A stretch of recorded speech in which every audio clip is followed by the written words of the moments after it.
Selamat datang di Story Kauri. Ini adalah channel kedua artikel YouTube. Jangan lupa subscribe ya guys, dan tekan notifikasinya. Kisah pemuda kaya, anak bos besar, pemilik 73 perusahaan, yang menjadi cleaning service. Episode 341. Kauri yang ke tempat hotel untuk menemui seorang klien yang penting. Bersama temannya saat ini, Kauri akan melakukan meeting, membicarakan kerjasama dengan mitra bisnis perusahaan dan direktur wanita yang bernama Kalia. Mulai membuka acara, pertemuan pun berlangsung. Mereka saling bicara, saling bertanya, membahas kerjasama antar perusahaan. Tak berselang kemudian, 1 jam pun berjalan.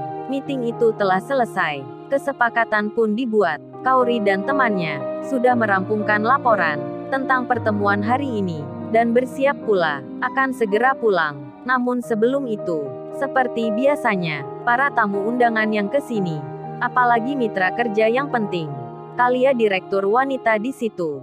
Ia selalu meminta tamunya untuk istirahat sejenak, beramah tamah sebentar, sembari menikmati hidangan, dan Kauri pun sudah mengerti. Begitu halnya dengan teman-temannya. Kauri pun dipersilahkan untuk pindah ke ruang tengah, tempat khusus tamu undangan. Makanan pun disiapkan. Lalu tiba-tiba Kalia, direktur wanita itu, mendatangi Kauri. Kalia lalu bicara, "Oh ya Mbak Kauri, saya bisa minta tolong sebentar ya?" Kauri pun menjawabnya, "Oh Mbak Kalia, emang mau minta tolong apa ya? Kalau emang bisa, saya akan bantu."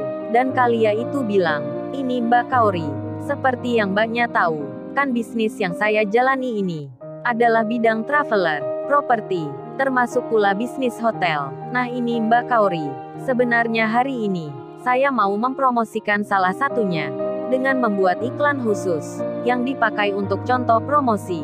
Nah di waktu ini juga, pemotretan untuk modelnya, akan dilakukan. Tapi model yang saya undang, barusan memberitahukan, dia nggak bisa datang, karena keluarganya ada yang meninggal. Ini yang saya maksudkan. Apakah Mbak Kauri bersedia mengganti model itu? Kan Mbak Kauri ini cantik. Jadi saya minta tolong sebentar menjadi model traveler kita. Langsung saja difoto di sini. Itu tempatnya di depan. Gimana Mbak Kauri, mau nggak ya?" Kauri pun masih terdiam.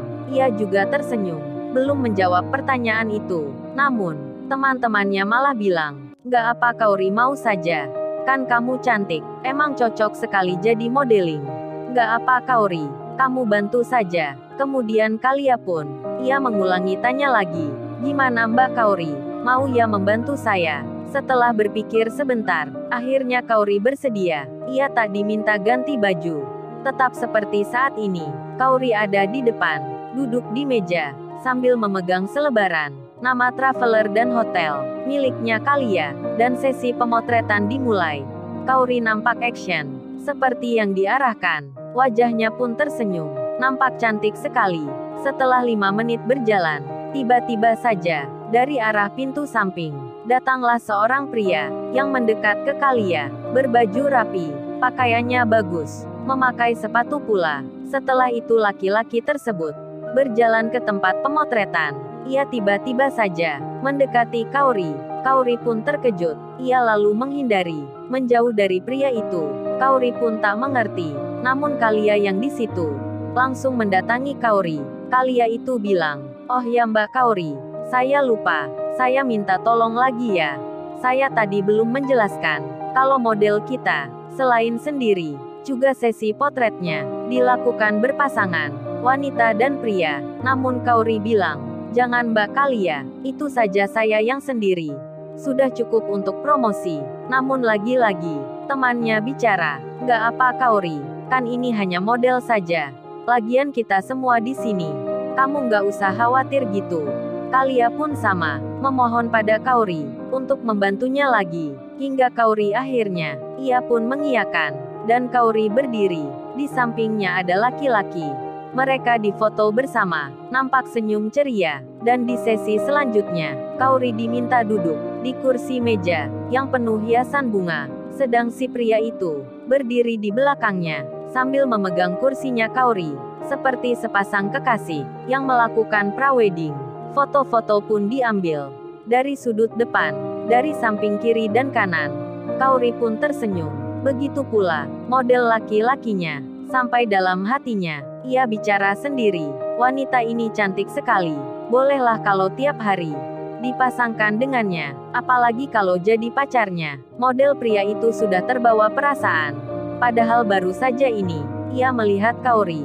Dan setelah beberapa saat, selesailah pemotretan itu. Kaori melanjutkan makannya. Demikian teman-temannya. Mereka pun saling bicara, saling bercanda. Hingga akhirnya, Kaori pun berpamitan. Ia akan pulang. Setelah Kaori keluar, di tempat ini sendiri, Yudis itu datang. Ia melihat hasil fotonya. Fotonya Kaori, yang bersama model pria, Kalia yang masih di situ. Yang memberikan foto itu, tak mengerti maksudnya. Ia belum bertanya ke Yudis tentang tujuannya ini. Apalagi saat ini, Kalia sedang sibuk. Ia menemui tamunya, yang sedang menunggunya. Dan Kalia pun keluar. Yudis yang masih di tempatnya. Ia menjadi senang. Hatinya sedikit lega, karena bisa membalas dendam. Yudis pun berencana akan mengirim fotonya Kaori yang bersama lelaki lain pada Kenshin musuhnya. Yudis pun berniat untuk membuat fitnah tentang Kaori mendua yang berpacaran lagi. Yudis itu mengharapkan agar Kenshin menjadi marah, menjadi cemburu seketika, lalu menyalahkan Kaori. Yudis pun berencana akan mengadu domba agar Kenshin dan Kaori bisa saling berpisah. Yudis melancarkan itu agar hidupnya Kenshin menjadi berantakan. Ia ingin menghancurkan bahagianya Kenshin. Begitu pula dengan orang yang di dekatnya. Benar-benar Yudis sudah gelap matanya, tak peduli lagi baik buruknya. Yang penting ia menang. Semua akan dilakukan. Dan kini Yudis pun sedang menelpon temannya, yang seorang wanita yang kenal dengan Rena. Yudis itu bicara, "Hei Yunita, gua mau minta bantuan ke kamu. Kalau bisa lu entar, sore atau malam ini, lu main ke rumahnya Rena ya. Cewekku itu. Terus lu nanti, pura-pura pinjam handphonenya. Kemudian diam-diam, kamu cari di kontak temannya. Kamu cari nomor handphone yang diberi nama Kenshin. Kalau sudah ketemu, entar kamu jangan bilang ke Rena. Kasihkan ke gua." Yunita temannya menjawab, "Baiklah Yun, kalau itu mau lu. Aku kira Rena nggak akan selingkuh. Tapi entar aku coba cari tahu. Kalau ada nomornya laki-laki yang seperti kamu sebut, akan aku simpan." Yunita temannya mengiyakan. Ia akan membantu Yudis dalam mencari nomornya Kenshin dan Kaori sendiri. Setelah dari pekerjaan, ia tentu tak akan mengira, tak akan menduga sebelumnya, kalau fotonya bersama pria yang diminta tolong Kalia, kini sedang dibawa Yudis.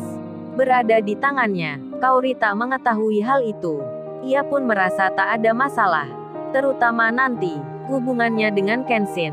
Dan saat ini di malam hari, Kenshin mengirim pesan lewat Instagramnya. Kenshin itu menulis, "Kaori, sebentar lagi aku kembali. Ini lebih cepat dari perkiraan.